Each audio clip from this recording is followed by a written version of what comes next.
এখন থেকে আমরা কিছু 7, 8, 9 থেকে কিছু কোয়েশ্চেন দেখবো। এই চ্যাপ্টারগুলো কম্পারেটিভলি আমাদের জন্য লেস ইম্পর্টেন্ট আগেরগুলোর থেকে, ঠিক আছে। স্যার হচ্ছে জেনারেলি ফার্স্ট দিকের চ্যাপ্টারগুলো থেকেই দেয়। তো এইখানে যে চ্যাপ্টার 7, এটা হচ্ছে বইয়ের চ্যাপ্টার 7। আরেকটা চ্যাপ্টার 7 আছে যেটা হচ্ছে স্যারের চ্যাপ্টার 7, ঠিক আছে। তো স্যারের চ্যাপ্টার 7 যেটা, ওইটা থেকে আসবে কোয়েশ্চেন অনেক ভালো পরিমাণেই। আর এইটা থেকে হয়তো খুব একটা আসবে না, ঠিক আছে। তারপরও আমরা দেখে যাব। তো ফার্স্ট অফ অল বলতেছে, explain the role of corporate governance in protecting shareholders right, how does the globalisation affect the corporate accountability to investor. তো আমাকে যেটা জানতে চাইতে সেটা হচ্ছে কর্পোরেট গভর্নেন্সের কোর ফাংশনগুলো কী কী। তো ফার্স্ট অফ অল হচ্ছে কি, আমাদের এখানে একটা ক্লিয়ার গোলস। আচ্ছা, ফার্স্ট অফ অল বলি কর্পোরেট গভর্নেন্স জিনিসটা কি। কর্পোরেট গভর্ন ও তুমি তো কাজ করতেছো, তাহলে তো জানোই। ও না, তুমি কর্পোরেট গভর্নেন্সে কাজ করতেছো? হ্যাঁ, তাই তো। তুমি কী নিয়ে কাজ করতেছো? আচ্ছা, কর্পোরেট গভর্নেন্স হচ্ছে কি আমাদের কর্পোরেট মানে যে ম্যানেজমেন্ট, সেই ম্যানেজমেন্টটাকে আর একটু উপরের দিকের ভাষায় বলা হয় কর্পোরেট গভর্নেন্স। বা যারা head of management, top level ম্যানেজমেন্টকে কর্পোরেট গভর্নর্স বলা হয়। তারপর এদের মেইন কাজগুলো কি? তাদের কাজ হচ্ছে গিয়ে প্রপারলি রেসপন্সিবিলিটি ডিস্ট্রিবিউট করে দেওয়া বিভিন্ন বডির মাধ্যমে, share holder, board of director, ম্যানেজমেন্টের ভিতরে। তারা হচ্ছে সকল স্ট্র্যাটেজি দেখে, রিস্ক দেখে, এক্সিকিউটিভদের বেতন টেতন এগুলো সব কিছু চেক টেক করে। তারপর পুরো বিজনেস ঠিকভাবে ট্রান্সপারেন্টলি চলতেছে কি না। তারপরে হচ্ছে ভোটিং, শেয়ার হোল্ডারদের যে ভোটিং হয়, সেই ভোটিং টোটিং ঠিক মতো হইতেছে কিনা, সব কিছু মানে বলতে পারো অন্তর্বর্তীকালীন সরকারের মতো তারা কাজ করে, ঠিক আছে। এদেরকে বলে কর্পোরেট গভর্নেন্স বা top level management, like senior vice president of this bank, ঠিক আছে, বা ওই vice president of that bank, এরকম। Mechanism that operational protecting shareholders right, how does globalization affect corporate accountability to mechanism that operationalize protection. আচ্ছা, তো কোন কোন মানে কর্পোরেট গভর্নেন্সের কোন কোন মেকানিজম বা তাদের অপারেশন হচ্ছে গিয়ে আমাদের অপারেশনাল যে প্রোটেকশনটা আছে, মানে আমার বিজনেস চালাতে গেলে তো অনেক ধরনের রিস্ক আছে, অপারেশনাল রিস্ক আছে, সেগুলো মিটিগেট হয়। ফার্স্ট অফ অল হচ্ছে অডিটের যে প্রবলেমটা, সেটার জন্য ওখানে ইন্ডিপেন্ডেন্ট অডিট কমিটি নিয়ে অডিটর নিয়ে আসি আমরা, যেটা ট্রাস্ট বাড়ায়। তারপর ইন্টারনাল অডিটররা আর কি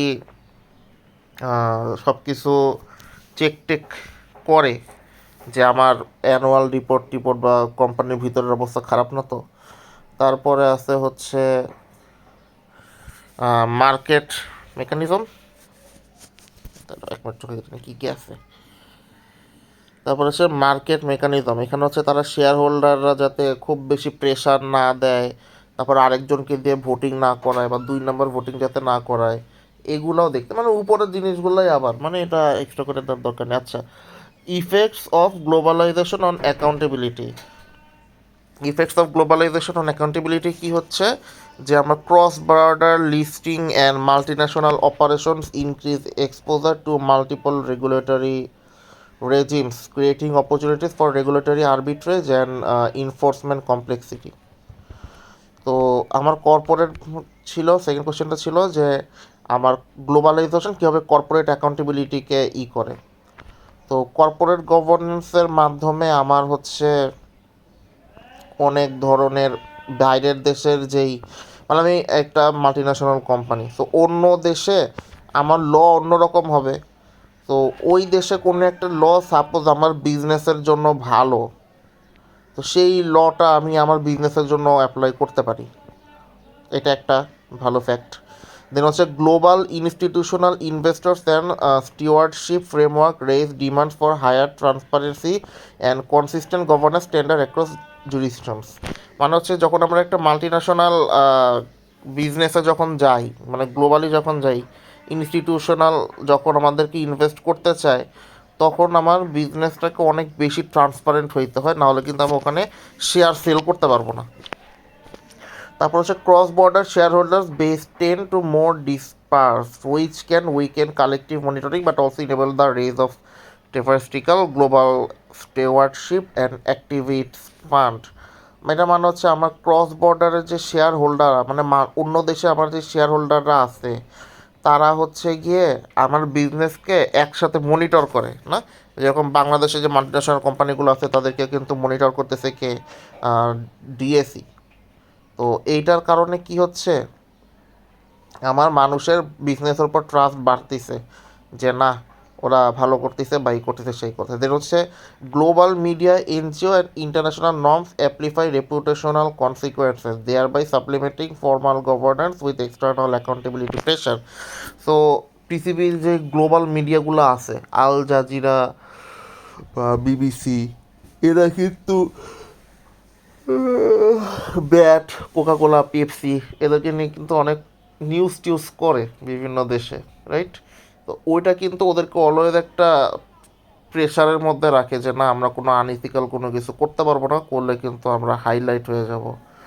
তো এইটা একটা ফ্যাক্টর, গ্লোবালাইজেশনের কারণে মানুষের অ্যাকাউন্টেবিলিটি বেড়ে যাইতেছে বিভিন্ন মানুষ বা পার্টির কাছে। Critically assess the tension between shareholders' primary and sustainability-oriented investment strategy. Can firms realistically pursue long-term sustainability while maximizing short-term shareholders' return? তো প্রথম কোশ্চেনের পার্টটা আমরা দেখি, critically assess the tension between shareholders primacy and sustainability oriented investment strategy. তাহলে আগে আমরা দেখব হচ্ছে এইখানে যে টেনশনটা বলা আছে, ঠিক আছে, টেনশনটা কি, কি টেনশন হইতেছে? Shareholders primary interprets the board's duty as maximizing shareholder value often measured by near term financing performance and stock price. তাহলে বলতেছে কি শেয়ার হোল্ডার্স প্রাইমারি যে চাহিদা সেটা হচ্ছে শেয়ার হোল্ডার্সের ভ্যালু ম্যাক্সিমাইজ করা, and sustainability oriented strategy prioritize long term value creation through environmental stewardship. আর সাস্টেনেবিলিটি বলে যে আমি লং টার্মে বিশ্বাস করব, ঠিক আছে। এখন লং টার্মে কেমনি করব, আমি সোশ্যালি ওই যে সিএসআর অ্যাক্টিভিটিস করব, পরিবেশের ক্ষতি করব না, কোনো দুই নম্বরে আনএথিক্যাল কোনো কিছু করব না, এগুলো হচ্ছে সাস্টেনেবিলিটির গোল। তো একজন বলতেছে যে তুমি অ্যাসেট ম্যাক্সিমাইজ করো অ্যাট এনি কস্ট, আরেকজন বলতেছে যে না অ্যাসেট ম্যাক্সিমাইজ হবে কিন্তু আমার ইনভায়রনমেন্টের ক্ষতি করা যাবে না, তারপরে হচ্ছে আমি কোনো দুই নম্বরে কিছু করতে পারবো না, এরকম সেরকম অনেকগুলো রুলস রেগুলেশনস আর কি আমাদের মাঝখানে চলে আসছে। এইবার আমরা দেখি এটা ক্রিটিকটা অ্যানালাইসিস করি, ঠিক আছে। এখন আমাদের বিজনেস যদি, এখানে লেখাপড়া দরকার নেই, আবার কথা শুনি, আমাদের বিজনেস যদি শর্ট টার্ম গোলের দিকে যদি আঁকায়, লাইক প্রফিট ম্যাক্সিমাইজ করলাম, তো প্রফিট ম্যাক্সিমাইজ করে আমি ডিভিডেন্ড দিয়ে দিলাম, আমার কাছে ফিউচারে টাকা থাকবে না, আমি বিজনেসটা গ্রো করতে পারবো না, এক জায়গায় আটকায় থাকবে, এক সময় ইনফ্লেশন, ইন্টারেস্ট রেট, ডেপ্ট চার্জ, এগুলো সব কিছু আমার বিজনেসকে মার্কেট আউট করে দিবে। দেন আসে আরেক ঝামেলা। আরেক ঝামেলা কি হইতেছে, যদি আমি ওই টাকা ডিভিডেন্ড না দিয়ে বা অতিরিক্ত বেশি খরচ না করে যদি আমি রিটেন আর্নিংসে রেখে দিই, অ্যান্ড ওই টাকা থেকে যদি আমি অ্যাসেট কিনে গ্রো করতে থাকি, হ্যাঁ সেটা ভালো।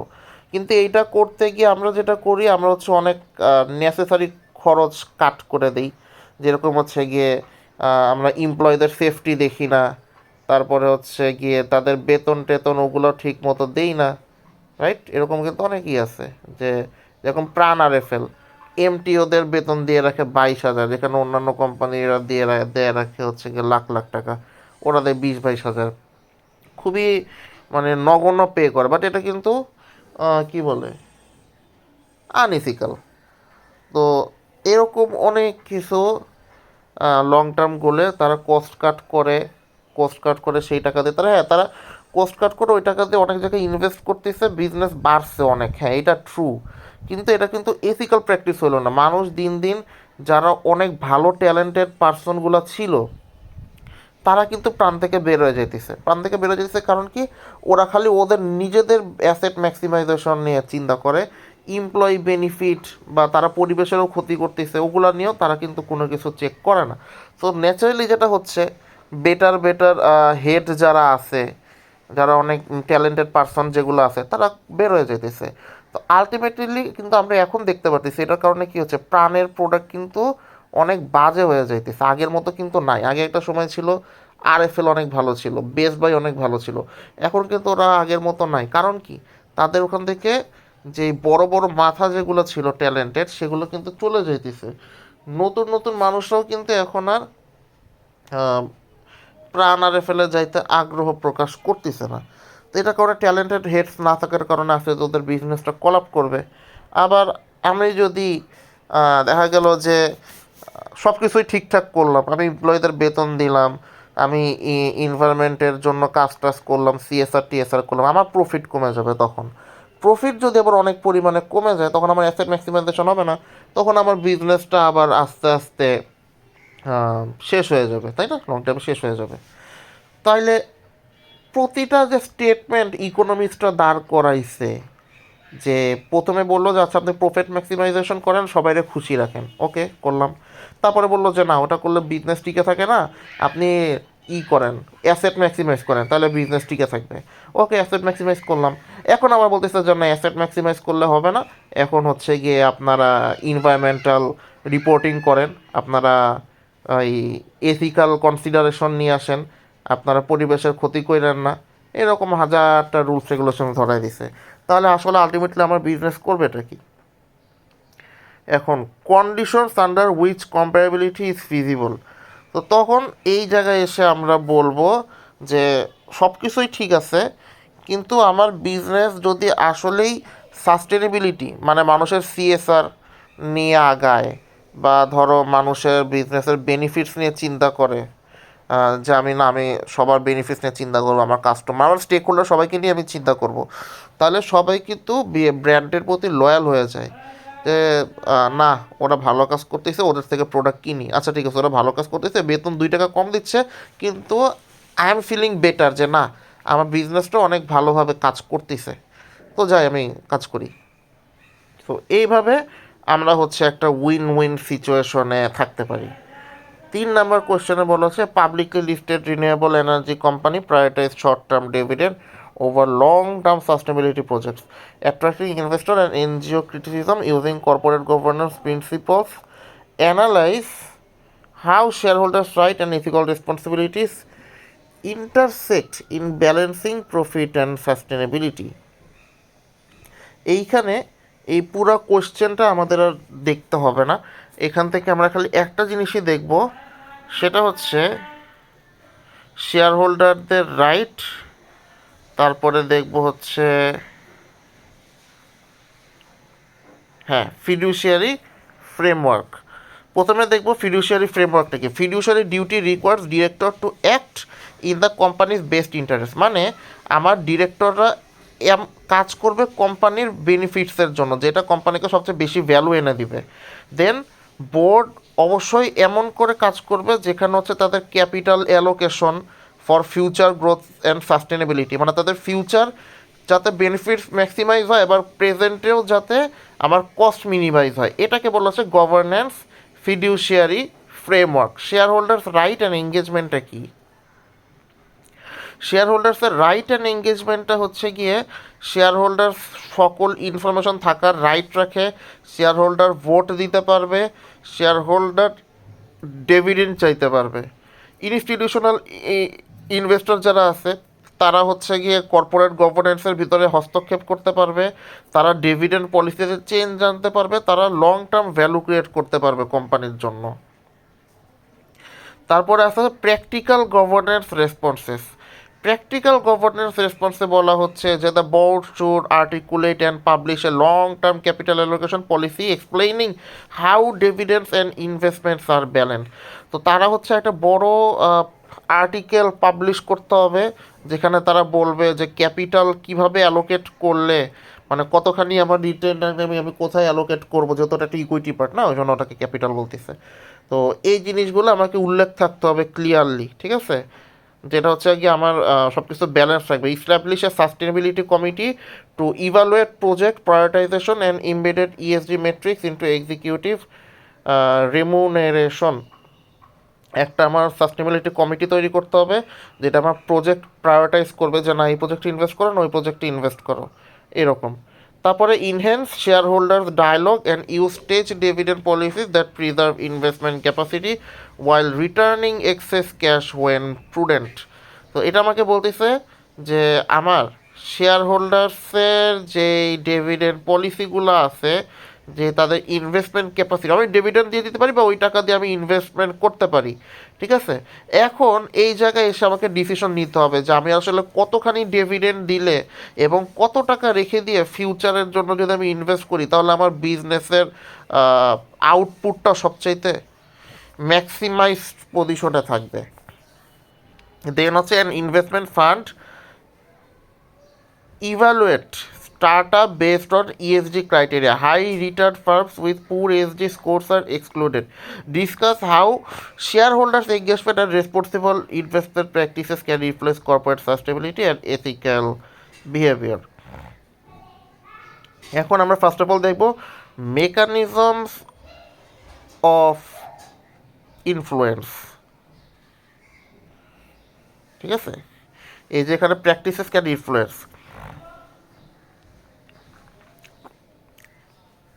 ফার্স্টে দেখবো অ্যাক্টিভ ওনারশিপ। অ্যাক্টিভ ওনারশিপ কী দাঁড়াচ্ছে? Engagement with management to press for policy changes, improve disclosures and adoption of ESD practices. বলতেছে কি আমার ম্যানেজমেন্ট বিভিন্ন পলিসি চেঞ্জ হয়, যে ইন্টারেস্ট রেট ওগুলো, ট্যাক্স রেট ওগুলোর কথা বলতেছে, ওইগুলোর সাথে আমার ইএসডি প্র্যাকটিসকে কীভাবে খাপ খাওয়ানো যায় সেইটা দ্বারা কাজ করবে। Proxy voting, supporting shareholders proposal that mandate ESG reporting. তারপরে কি বলতেছে, আমার শেয়ার হোল্ডাররা প্রপোজাল একসেপ্ট করতে হবে যারা ইএসজি মানে ইনভায়রনমেন্টাল সাস্টেনেবিলিটি গভর্নেন্স বা পরিবেশের ভালোর জন্য যদি কোনো তারা রিপোর্টিং করে সেটাকে আমাদের কি করে আয়ত্তে নিতে হবে বা যে কনসিডারেশনে নিতে হবে, এবং ওই অনুযায়ী দরকার বোর্ডও চেঞ্জ করতে হবে। Collaborative engagement, conditions of investors can amplify pressure on firms to adopt ethical standard. Sorry, coalition. So coalition of investors can amplify pressure on firms to adopt ethical standard. ইনভেস্টরদের মধ্যে যদি বলে যে না ওরা ইএসজি রিপোর্টিং করে না, এই করে না, সে করে না, আমরা ওদের কাছে যাব না, তো ওইটা কিন্তু তাদেরকে কোম্পানিকে বাধ্য করে এথিক্যাল স্ট্যান্ডার্ডের সাথে খাপ খাওয়ানোর জন্য। Escalation strategies, from dialogue to public censure or selective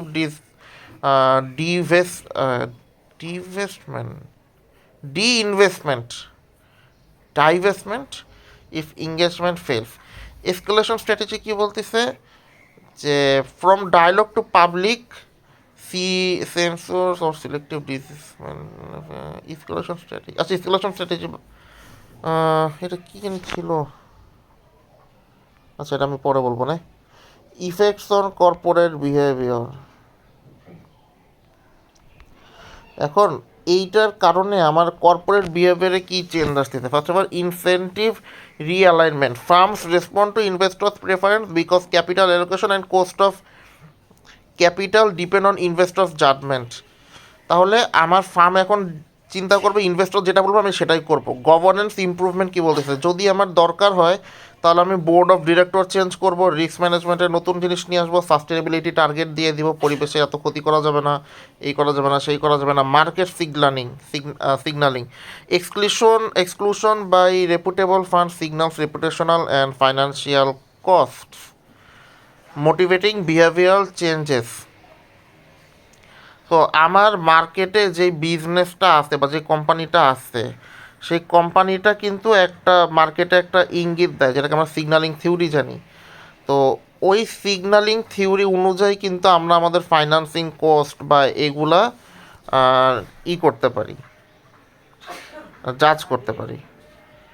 আর এখানে আমাদের এই লিমিটস অ্যান্ড ক্যাপেটস দেওয়া লাগবে না, বেস্ট প্র্যাকটিস ডিজাইন এই দুইটাও লাগবে না, শুধু আমাদের মেকানিজম এই তিনটা পার্ট। যদিও এটা পরীক্ষায় আসবে না, আজ এরা দরকারও নেই পড়া, স্কিপ করতে পারো চাইলে।